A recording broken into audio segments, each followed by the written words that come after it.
Hello and welcome to what is sadly my final episode hosting L&D Disrupt. But rather than go out with a whimper or not marking the occasion at all, I wanted to share with you some of the best lessons I've learned from our recent guests since the last time we did this around 20 episodes ago. Before we get into that, I just want to say a massive thank you to anyone who's listened to the show while I've been hosting it, to anyone who's come on as a guest, to anyone who's supported it in any way. This has been one of the most fun projects I've worked on, but also I've met loads of great people and learned loads of great things.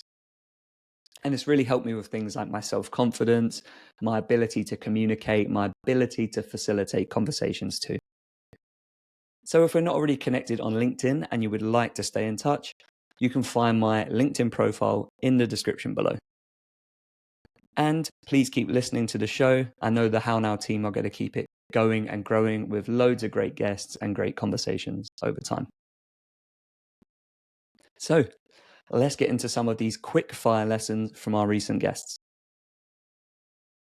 Now, the first one comes from my conversation with Greg Arthur. And the reason I'm leading with this is because it's useful to anyone in any industry, in any role or any project. And it is to map out your stakeholders based on their interest and influence and role and relation. I didn't realize this until I spoke to Greg, but not all stakeholders are created equally. And often we fall into the trap of treating them like they are. But here's what Greg had to say to me. Stakeholder number 3 could have a vested interest and could genuinely be your most important stakeholder. But they are so in the weeds with something else, they might give you 10 minutes over the whole year because they're busy. Stakeholder 2, for example, might want to give you all of the hours every day and be really involved because they're really engaged. But they have no clue. They have no sway in the project either. So if anything, they're just sucking your time. And this is really true. There are so many people who are really passionate about a project, but probably can't contribute that much. And there are people we really wish we had more involvement from, but just don't have the time. So by mapping them out in this way, we are trying to answer a few key questions. Who would we work with and how would we work with them? What are they actually going to do for you? And what are you actually going to do for them? And then collectively, what are you going to do for your end users? So I love that lesson, and it's something I'm definitely applying and will apply moving forward. The second lesson comes from Ajay Pangarkar, who's the author of a book called Learning Metrics. And he joined me to talk about how we measure the impact of what we do in an organization. And the piece of advice I took away from him was to understand our organizational value chain. Because if we want to be serious about the impact we have, we need to know our organization's performance metrics. And he says this, but to align with these metrics, you must appreciate the value your organization wants to deliver to the market. And to do this, you must understand how your organization creates this value. And there's also a great quote from the book that explains this idea of the organizational value chain, which is identifying what your customers want, creating the process to create that product or service, and then delivering it to the customer. So the value chain is really what they want, creating it, deploying it, and measuring the impact on the customer. Now, what I really liked about this is it helped me reframe how I approach what I do. If I understand where my business makes money or where it wants to make money, I can understand the tasks that are involved in doing that. Then in relation to those tasks, I can understand what my role is. So if our company is geared around selling a product, we understand we need to create demand. If we need to create demand, then that influences the marketing activities I do. That's a simple way of looking at it, and there's more steps in it. But really, we're just working back from where our organization adds value, how we can support that, and then gearing all of our tasks around that. And what it means is we're baking impact into what we do, rather than having this disconnect between the activities we do every day. We are now aligned to the value chain and helping support that overall commercial mission. Now, if you're someone who maybe struggles to set boundaries, I think this lesson from Anita Anthony will really help you. And it's simply to build clarity around what your team can and cannot do. And this is what Anita told me on the episode. She said, one of my favorite things is telling a potential customer what we do is not going to work for you, and here's why. And a lot of the time, they come back and they end up working with us because we were very clear in what we cannot deliver. But because we were clear in what we cannot deliver, it became very clear what we can deliver. I think the reason this resonated with me is because I've mentioned it a bunch of times. I'm often fighting my instinct to be a people pleaser, even though saying yes would involve me in tasks that are not suited to my skill set or the things I am actually able to do well. And this has really been an issue for me a few times in my career, being too involved in things like the design of decks, for example, for big presentations, even though I'm not a designer. And I think actually it would have been more beneficial for me reflecting on it to say, this doesn't suit my skill set. I'm actually not going to deliver something of high quality. But if you'd like to come back to me when you need to do X, Y, or Z, then that is something I can really, really help you with. And I think from the conversations I've had with L&D pros, it's a issue that plagues them as well, that identity in the business. What is it that we're actually here to do and not here to do? And that might involve you pushing back a little bit and saying, actually, we're not here to do that. What we are here to do is this. And if we have the space and support to do that, we can help you achieve your goals. Bonus lesson here that I wasn't planning on mentioning, but this is just reminding me that Daniel Jurin, who was on the show, gave me this simple checklist for checking in with people and asking them questions like, what do you think L&D does in this business? In relation to your big goal that you're trying to overcome, how can L&D support that? Where have we supported you before and it's worked? Where have we not been helpful to you in the past? I'm paraphrasing a bit, but questions like that. So I think it's a mix of understanding what people think about you or what their perception of you is, and then setting that boundary around what you want your brand to be. Here's what I think we can do. Here's where we'll add value. Come to us to do those things. No, it's not a good use of our time to help you with this thing right now because it's simply not within our skill set or our remit. So I really like that one, and it's something I will continue to use moving forward. The next lesson is pretty similar to the one from Ajay, and it is that being product-led helps us solve problems and add value. And this is from Natal Dank, author of the book Agile L&D. And she told me that in a commercial environment, products deliver value by solving problems or a shared problem for a group of people. So what we're doing is we're taking that concept of product experience. How do you design your whole organization around delivering that product experience to your end user? And we're taking that into the employee experience. So if we start to see the employee experience as a product made up of component parts like onboarding, career development, rewards, progression, promotion, and even them leaving the business. But ultimately, the whole thing is our product. And the way we know it's delivering value is that it solves problems. I really like this reframing. I think it can apply again to anyone in any industry.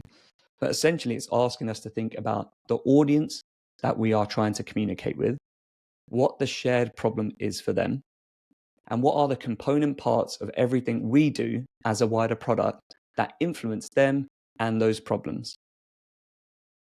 So it's like a product-led mindset for almost anything you do. Who is our end customer? What problems are they facing? How do we deliver value? And how do we know that we've solved the problem for them?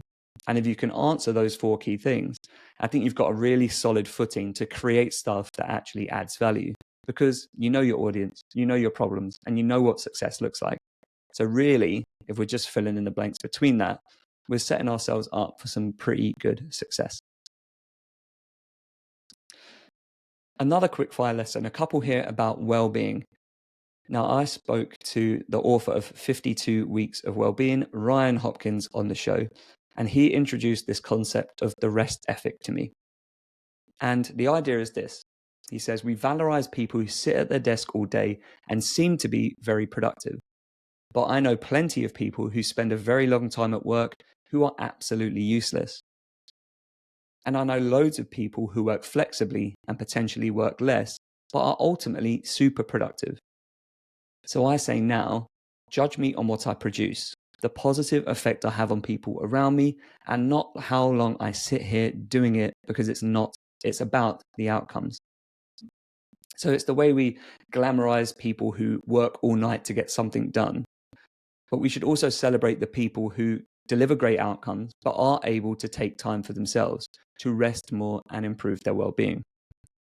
The amount of times I've heard throughout my career, this person went above and beyond. They were here really early, they were here really late, and they got the outcome that way.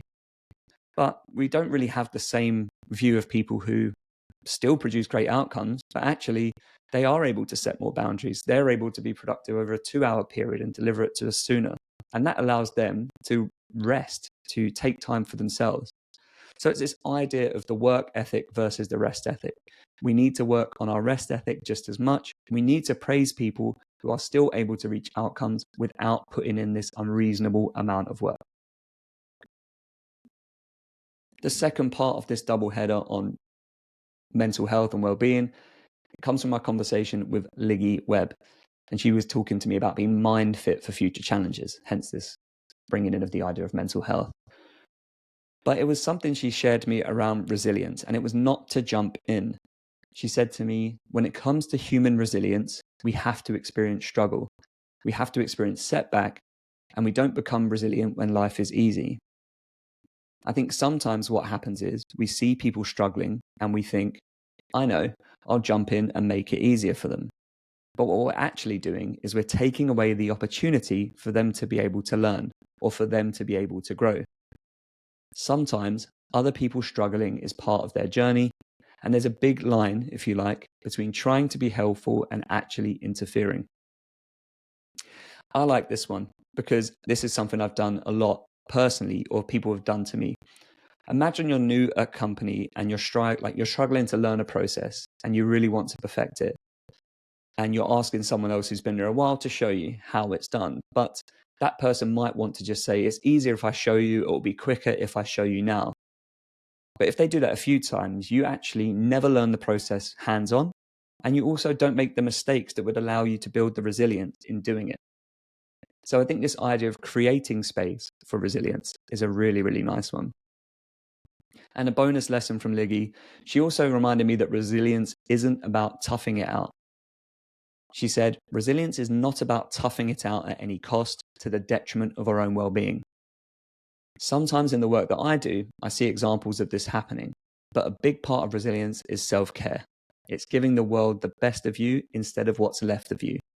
So I think prioritizing well-being and managing our stress levels is a huge part of what resilience is about. 2 final lessons for you. One of them is about behaviors, and it was an idea that Will Murray shared with me just a couple of episodes ago. But this idea of key behavior indicators, we often look at key performance indicators, but they are looking back at what we achieved a lot of the time. Did we get to this goal? Did we reach this outcome? What Will explained to me is the idea of key behavior indicators.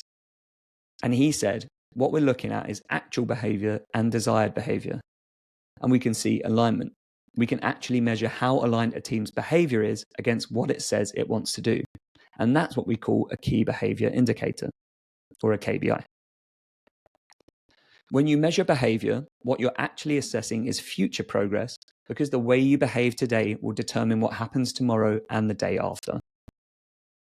I really like this because when it comes to planning, we often only focus on the tasks needed to get to the outcome, but we don't focus on the behavior. And Will gave me a great example. He said, imagine you're a salesperson, and the only thing they're measuring is the number of sales you make. Now, a lot of that is out of your control because many things influence whether a deal gets closed. But if you start to measure the behaviors that create sales, then you can get a sense of the long-term future regardless of short-term fluctuations. And what he means by that is things like how many calls you're making, because those are things in your control. But you couldn't understand it if you just measured deals closed and it was a real downturn in your market, you wouldn't really have a clear understanding. But if you knew that you were making just as many calls and you weren't getting the desired outcome, then there might be tweaks in your behavior that need to be made. So maybe it's about how those calls are being made. Maybe it's about the external factors that are limiting how many of those calls make it through to the next stage. So think about the behaviors you need to reach an outcome and then set Maybe not KBIs like he explained, but set yourself some measures of whether you're reaching those behaviors. Because to Will's point, action is kind of downstream from behavior. We won't get the actions and outcomes we want without the right behaviors taking place. And the last quick fire lesson comes from Toby King. And it's about this idea of leadership in a business and the audience they have. Now, leaders often have a lot of reach, but have they earned that? And are they that relevant to the people in your audience, the frontline employees, the people you work with day to day? Toby said that leaders earn this celebrity status where they are so far removed from the day to day. So any content they try to create has a lack of empathy, awareness, and relevance to the audience. To me, this felt like the ultimate version of the medium is the message. Yes, your CEO could reach a lot of people in the business, but how many people feel a real relation or connection to that CEO? If you're on calls day in, day out, the CEO telling you about how that works doesn't really feel that applicable because the chances that they have made lots of calls to customers this week is far lower. However, someone else in your team might be really relevant and relatable to that audience. They might actually be making all those calls every day and might have the highest customer satisfaction score. So not only are they relatable and aspirational when it comes to the audience, they're also much closer to the problem as well. So choosing that person to deliver a message is probably more useful because they've earned that reach, but it's not always the case that your CEO or a leader in the business who does have reach has earned it and therefore can connect with people in the same way. Goes back to one of the very first episodes I hosted. Chichi Eruchalu told me that leaders are anyone people want to follow within a business. They're not just job titles. So it's about recognizing who those people are and seeing if there's a way to use that influence or that audience they have to communicate the things you want to get across. So I did promise these would be quick fire and hopefully they're pretty useful to you. But again, I just want to say a massive thank you for listening to any of the episodes that I've been involved with. And please do keep listening to the podcast moving forward.